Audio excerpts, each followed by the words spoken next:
Imagine you were kidnapped and knocked out.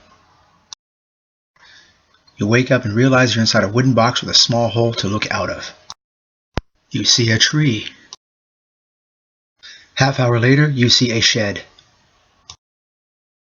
Half-hour later, you see a swing set. Half-hour later, you see a fence and a field. Half-hour later, you see the same tree and the cycle repeats. In this scenario, what is happening?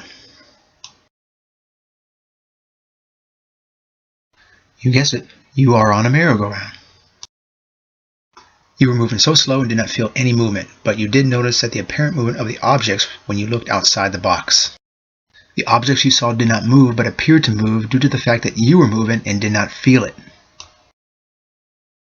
Every half hour you did notice a different view.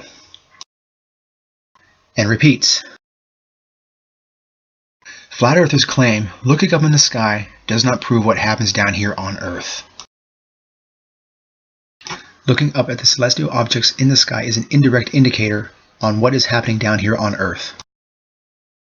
Think of the celestial object movements as hints or pieces to a puzzle. Look up and ask yourself these questions. What causes concentric circular star trails for both the southern stars and the northern stars? What causes the 30-degree monthly western movement of the constellations at a given time? For example, 10 p.m. 1 November and 10 p.m. 1 December. The position of the moon and its phases. The lit side is always towards the sun. Why? Why does the moon have the characteristics of a solid object, such as shadows and surface features that do not change? Why does the sun's apparent movement and disappearance below the horizon bottom up coincide with the globe Earth model?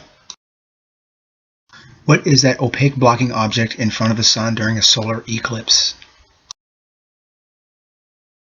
It seems coincidental that a day before a solar eclipse one can see a slight crescent moon in the morning, but a day after the eclipse one can see a crescent moon after sunset. Why?